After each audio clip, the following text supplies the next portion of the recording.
When selecting text in a document that contains images, it's important to understand the relationship of those images with the text.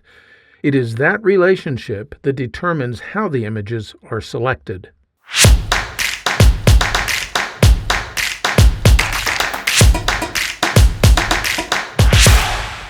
When working in a document, deleting or moving text is a routine task.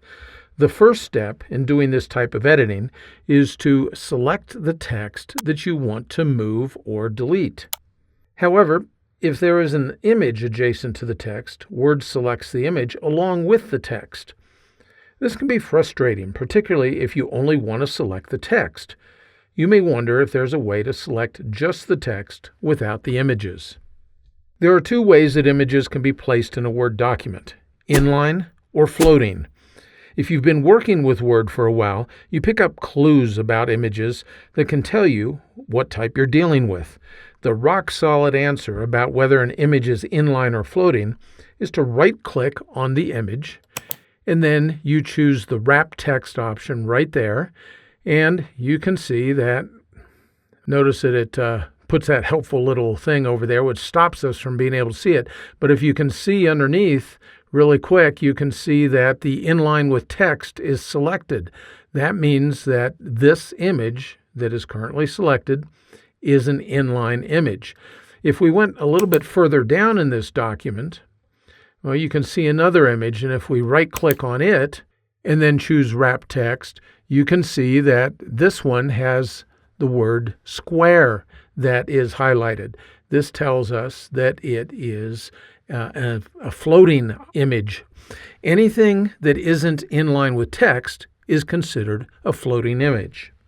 Now, what does this have to do with selecting text? Actually, it has quite a bit to do with it. If your image is inline, then it is treated by Word as just another text character. This means that when you select text, the selection includes the image. You cannot unselect just the image. Why? Well, because again, Word treats inline images just like text. Floating images, that's a different story. By default, floating images are anchored to a paragraph. If we turn the Show Hide tool on right up here on the Home tab of the ribbon, you can see the non-printing characters on the screen here. Notice that I have this image that is selected, the one that we determined was already floating within the document, but something new has appeared. Out at the left side of the paragraph, there's an anchor. That's exactly what this is. It's an image anchor. This tells us the paragraph to which this image is anchored. When you select a paragraph that has an image anchored to it, then that image is also selected. Thus, one solution to not selecting the images is to not select paragraphs to which images are anchored. This may seem overly restrictive, so there is a different way to handle the selected images. Before getting to that other way, there's an interesting tangent related to object anchors and not selecting images. When you first place a floating image or convert an inline image to a floating image, it could be anchored to any point within a paragraph, even though the anchor shows at the upper left of the paragraph. Thus, you could select a portion of the text within a paragraph, and you may or may not also select the image, depending on whether the image is anchored within that paragraph. Now, here's the interesting part. If you drag and move the image so that its anchor moves to a different paragraph, well, then that anchor you can see moved up to the previous paragraph right there. In this process, the actual anchor point is moved to the paragraph mark at the very end of the paragraph. The visible blue anchor doesn't move to the paragraph mark. It still appears to the upper left of the paragraph. However, the actual point at which the image is anchored is moved to the paragraph mark itself. This means that after moving the image, you could select all of the text in the paragraph with the exception of the paragraph mark, and the image anchored to that paragraph won't be selected.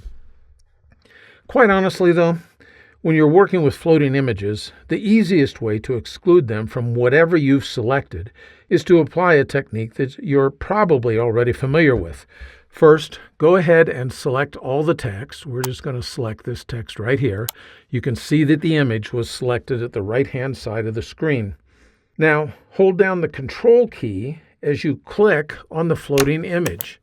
Notice that it is now no longer selected, but the text is selected. If I go ahead and cut the text at this point by doing Control X, the image remains here automatically anchored to whatever paragraphs remain after the cutting.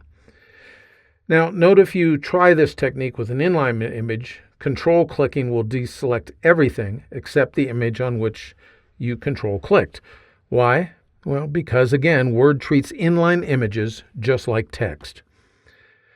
Now, another approach is to work with the blue object anchors that appear when you select an image. Let's say that you want to delete or move a paragraph, and that paragraph has a floating image anchored to it. If you go ahead and you click on the image, then you can see the anchor, again at the upper left-hand corner of that paragraph. If I take that anchor and drag it to a different paragraph, notice it's now down to this paragraph, but the actual image hasn't moved at all. This means that I can go ahead and I can select this paragraph, the image is not selected, and I can either delete or move that paragraph however I want. Well, there you have it, how to select text without selecting the images that may be related to that text. I hope that you found this quick tip helpful. If you did, you might consider signing up for my Word Tips newsletter. Every weekly issue is free, and it includes great tips that you can put to work right away. Information is in the notes just below this video. Thanks for spending a few minutes with me today.